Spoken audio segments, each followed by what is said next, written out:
Hi, good morning everybody. Voice of Vasu 77. This is my YouTube channel. Great Britain రవి అస్తమించని సామ్రాజ్యం అని గొప్పగా చెప్పుకునేటువంటి బ్రిటను దాని పరిస్థితి నేడు ఎట్లయిందంటే వాళ్ళ దేశంలో కూడా వాళ్ళే మైనార్టీలుగా అయిపోయారు. కేవలం 45% మాత్రమే వాళ్ళ జనాభా మొత్తం అంతరించిపోతుంది. ఎడారి మతాల జనాభా ఎక్కువ అవుతుంది. ఆల్రెడీ బ్రిటన్ లోపల షరియా చట్టం అమలు చేయాలని చెప్పేసి రీసెంట్గా మనం చూసాం కదా న్యూస్లో. బ్రిటన్లో ఉన్నటువంటి అన్ని పెద్ద పెద్ద నగరాల్లో నగర మేయరుగా విజయకేతం ఎగరవేశారు. ఇంకా రానున్న 10 సంవత్సరాల లోపల బ్రిటన్ లోపల షరియా చట్టం వచ్చినా ఆశ్చర్యం పోవాల్సిన అవసరం లేదు. ఏమైందంటే అక్కడ పాపులేషన్ అనేది వాళ్ళ జనాభా అనేది తగ్గిపోయింది. ఒకప్పుడు ప్రపంచాన్ని పరిపాలించేటువంటి గ్రేట్ బ్రిటన్ ఇప్పుడు ఈ విధంగా ఎందుకు మారిందంటే ప్రపంచం లోపల ఎక్కడ దొంగతనాలు చేసినా ఈ చోరు సలహాలందరికీ వాళ్ళ దగ్గర ఇన్వెస్ట్మెంట్ చేస్తే వాళ్ళకి అక్కడ సిటిజన్షిప్ ఇచ్చారు.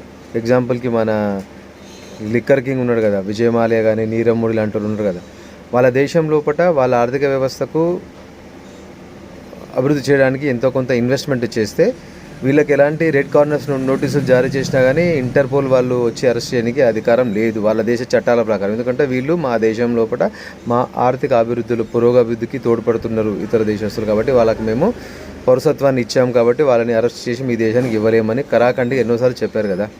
అది వాళ్ళ పాలిట శాపం అయిపోయింది. ఇప్పుడు అక్కడ పాపులేషన్ వాళ్ళది తగ్గిపోతుంది రోజు రోజుకు. ఆఫ్రికా దేశాలు కానివ్వండి, ఏషియన్ కంట్రీస్ కానీ ఆల్మోస్ట్ ప్రపంచంలో చాలా దేశాలు కూడా గ్రేట్ బ్రిటన్ నుంచే స్వతంత్రాన్ని పొందినాయి కదంటే. ఒకప్పుడు అన్ని దేశాల సొత్తును దోచుకొని బాగా బలిసి కొట్టుకునే రోజులు, కానీ ఇప్పుడు మాత్రం వాళ్ళకి పతనం స్టార్ట్ అయిపోయింది బ్రిటన్కి. ప్రపంచంలో కూడా 5వ అతిపెద్ద ఆర్థిక వ్యవస్థ ఉండేది కూడా ఇప్పుడు 7-8 స్థానాలకు పడిపోయింది.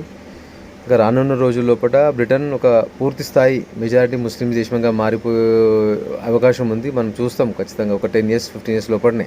అది ఎంతో దూరంలో కూడా లేదు. వాళ్ళ దేశంలో కూడా వాళ్ళే మైనార్టీలుగా ఉండి ఉంటారేమో. జస్ట్ ఈ ఉన్నటువంటి సిచ్యువేషన్ చూస్తూ ఉంటే బ్రిటన్లో నాస్తికవాదం ఎక్కువైపోయింది. అంటే వాళ్ళ మతం లోపలనే దేవుని నమ్మని వాళ్ళు చాలా ఎక్కువైపోయారు, నమ్మిన వాళ్ళు కొద్ది గొప్ప ఉన్నారు అంతే.